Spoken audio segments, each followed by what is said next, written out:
Good afternoon, everybody. So I'm doing a bit of a special video today because I'm part of a project which has been run by Transport Planning Society on how transport planning should respond to the COVID-19 crisis.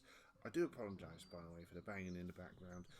My neighbour has decided that now that everybody's home, everybody's got to do some DIY.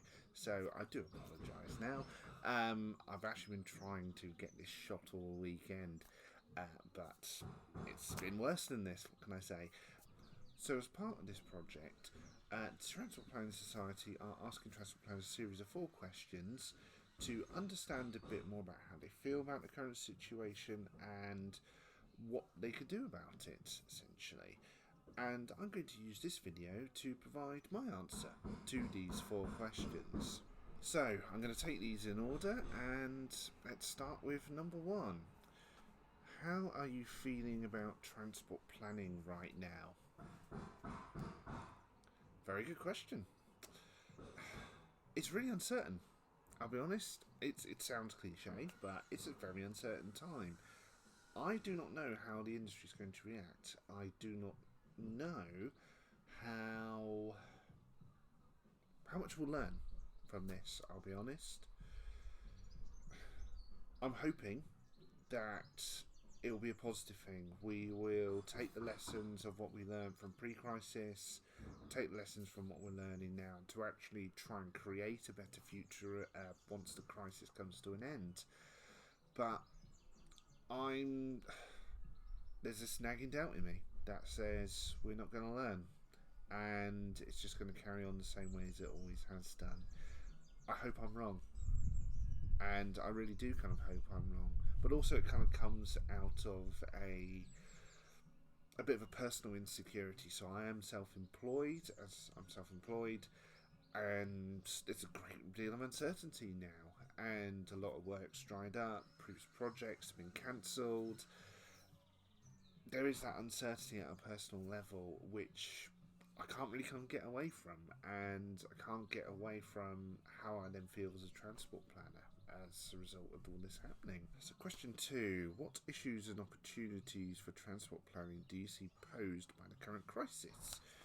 Okay, so as I mentioned, the big issue is that we won't learn anything from it, that we will go back to the way things were, or there'll become a reaction which says we will go back to the way things have already done because we want to get back to normal. We want to get back to normal everyday life. Normal is good. And not appreciate the fact that there's actually a new normal could be created here. And many of the assumptions which we tell dear as transport planners,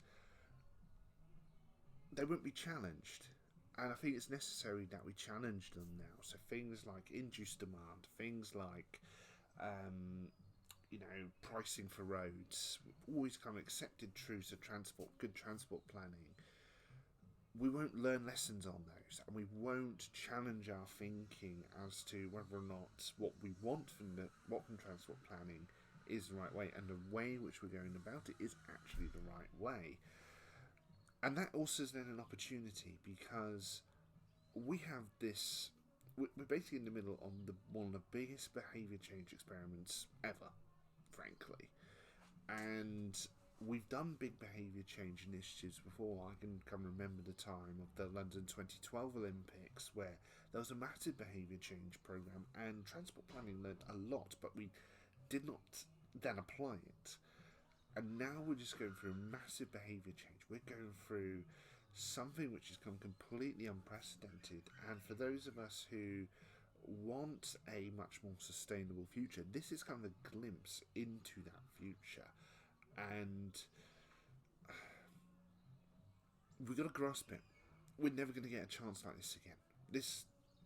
Things like this come down once a century, and we've got to grasp this. We've got to take the bull by the horns, and we've got to run with this, because if we don't, nobody else will.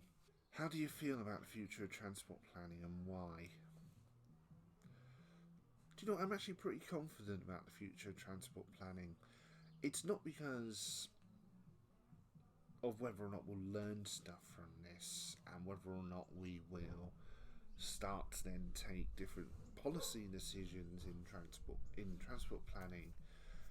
But I've talked to my fellow professionals over the last couple of weeks or so, and everybody seems to be pulling in the same direction.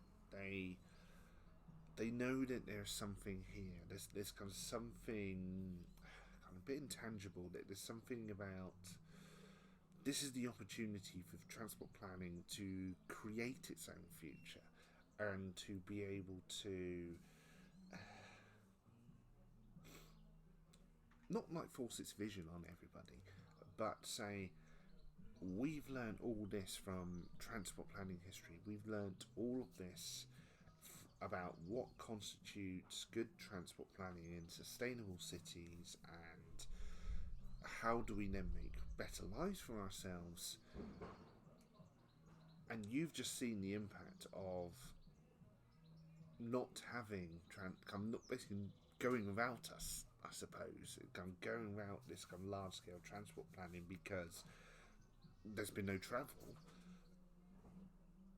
And so it's almost like take us seriously, take us, kind of treat us with kind of more respect, which we not really had up until now. Certainly when I compare us to the likes of civil engineers and to mechanical engineers, and actually pretty much kind of any engineering profession, transport planning isn't quite at that same level.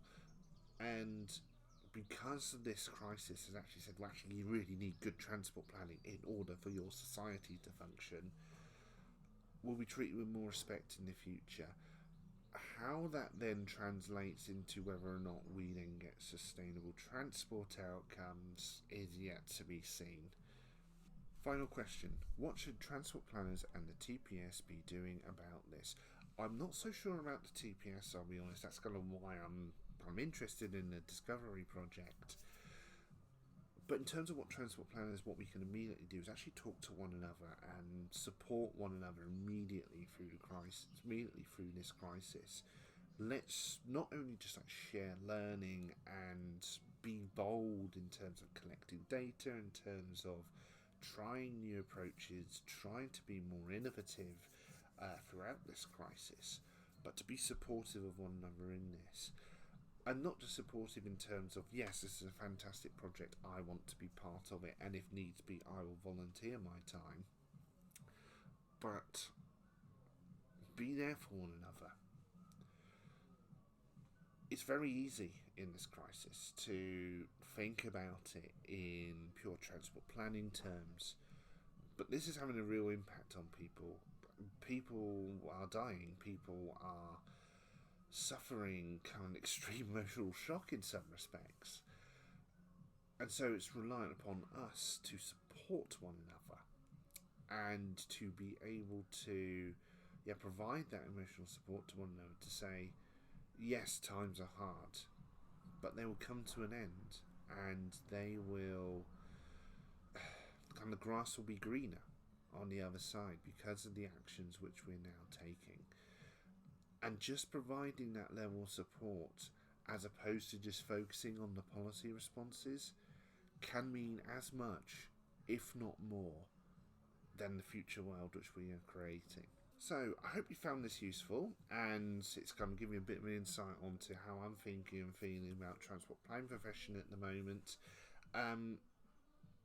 TPS would really like you to be part of this TPS COVID-19 response project. There's a couple things which you can do for that. So firstly, actually talk about these 4 questions with your teams, with your colleagues, and provide feedback to the TPS that way.